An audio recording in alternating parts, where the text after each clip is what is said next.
Michael Myers est un adolescent perturbé, un psychopathe tourmenté qui était constamment victime de harcèlement à l'école et même par ceux qu'il aimait le plus. Mais il n'a pas tardé à décider de se venger et à faire payer chacun d'entre eux pour ce qu'ils lui ont fait subir. Bienvenue et faites-vous plaisir avec ce résumé du film Halloween.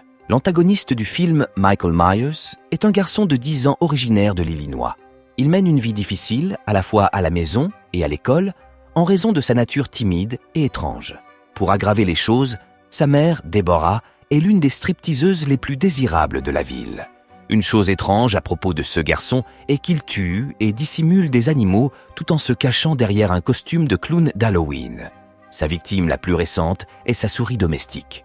Un jour, alors que Michael est absorbé dans son comportement étrange, nous voyons sa mère, Deborah, préparer de la nourriture pour la famille. Il est révélé que son petit ami, Ronnie, est bruyant, irascible, alcoolique et agressif envers elle.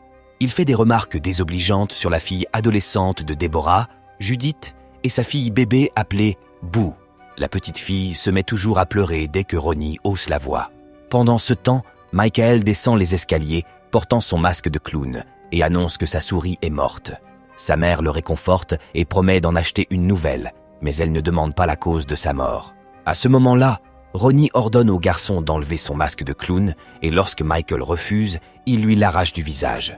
Plus tard dans la journée, à l'école, Michael se retrouve face à un intimidateur nommé Wesley Rhodes et son ami dans les toilettes.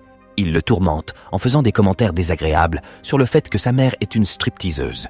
De manière compréhensible, Michael devient contrarié tout en affrontant seul les intimidateurs. Leur bagarre se termine finalement lorsque le directeur entre dans les toilettes et leur crie dessus. Cependant, un Michael irrité maudit le directeur, se retrouvant ainsi dans de plus grands problèmes, et les 3 enfants sont mis en retenue. Peu de temps après, Deborah arrive à l'école, mais au lieu de réprimander son fils, elle crie sur le directeur, le qualifiant d'irresponsable. Choqué, ce dernier lui fait comprendre que Michael est un enfant spécial. Il prend même rendez-vous avec le docteur Sam Loomis, un psychologue pour enfants. Plus tard, pendant la réunion, le médecin montre à Deborah des preuves de l'abus d'animaux par Michael et lui informe que son fils présente des signes de sociopathologie. Il s'avère que le directeur avait trouvé un chat mort dans le sac d'école de Michael. Une série d'images montrant diverses mutilations d'animaux a également été découverte. Le docteur Loomis mentionne que ce sont des indicateurs d'avertissement et que seul un esprit perturbé pourrait prendre plaisir à de tels actes violents. Pendant ce temps, Michael s'enfuit de l'école et tombe sur l'intimidateur Wesley dans les bois. Soudainement, il le frappe avec une grosse branche d'arbre. Tandis que Wesley tombe par terre, Michael laisse échapper toute sa colère et le frappe coup après coup. Pauvre Wesley, qui souffre et pleure, supplie Michael d'arrêter de le faire souffrir. Cependant, le garçon monstrueux ne fait que devenir plus agressif et finit par tuer Wesley. Ce soir-là, Michael rentre chez lui et attend que sa sœur Judith l'accompagne pour aller faire du porte-à-porte. Sa mère crie également à Judith de s'occuper de son frère car elle s'apprête à partir travailler. Cependant, cette dernière n'a aucune intention de sortir Michael. Juste au moment où leur mère s'en va, le petit ami de Judith, Steven, arrive et ils montent à l'étage pour s'amuser. Cela laisse Michael seul et bouleversé, alors il sort en mettant son masque. Mais il revient après un moment et trouve le petit ami de sa mère, Ronnie, endormi sur une chaise. C'est l'occasion parfaite pour l'enfant diabolique de se venger. Dans un moment de folie, il attache l'homme à la chaise avec du ruban adhésif et le tue avec un couteau de boucher. Un peu plus tard, le petit ami de Judith, Steve, descend à la cuisine pour préparer des sandwichs. En le voyant, Michael prend une batte en aluminium et le frappe à l'arrière de la tête. Steve tombe par terre en convulsant et Michael le regarde un moment avant de continuer à le frapper jusqu'à ce qu'il soit mort. Le geste suivant de Michael le montre monter à l'étage et découvrir sa sœur Judith qui somnole dans sa chambre. Il enfile le grand masque d'Halloween blanc et pâteux de Steve. En même temps, Judith se retourne alors qu'il fait courir ses doigts le long de sa jambe. Elle s'agite en voyant Michael dans sa chambre et exige de savoir ce qu'il fait. Quand il ne répond pas, elle le gifle. Fou de rage, Michael poignarde sa propre sœur à l'estomac et la tue. Lorsque leur mère rentre finalement du travail, elle le découvre assis sur le porche avec sa petite sœur dans les bras. Elle demande frénétiquement pourquoi il est dehors sur le porche si tard. Michael reste silencieux alors que les sirènes de police se font entendre en arrière-plan. Le lendemain, Michael est reconnu coupable de meurtre au premier degré et interné dans un hôpital psychiatrique sous la garde du docteur Loomis. Malgré les meurtres froids, Michael prétend être innocent, affirmant qu'il ne se souvient de rien. Chaque semaine, Deborah lui rend visite, Mais Michael semble aller de mal en pis. Plusieurs mois passent et il continue de mentir au médecin. Lors d'une séance chez le docteur Loomis, Michael lui montre le nouveau masque qu'il s'est fabriqué. Il prétend qu'il porte ce masque pour cacher sa laideur. Un jour, sa mère lui rend visite après une longue période et essaie de lui parler. Cependant, Michael reste silencieux et plus isolé que jamais. Elle lui montre une vieille photo de lui et de sa petite sœur, dans l'espoir de lui remonter le moral et lui conseille de l'accrocher dans sa chambre. Mais le garçon maléfique continue de garder le silence. Après l'entretien, le docteur Loomis conduit Michael auprès d'une infirmière pendant que Deborah sort du sanatorium.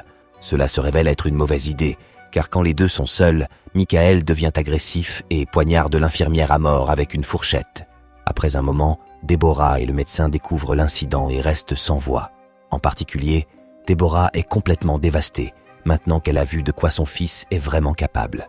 Plus tard, elle rentre chez elle et regarde d'anciens films de Michael, lorsqu'il était encore un petit enfant innocent.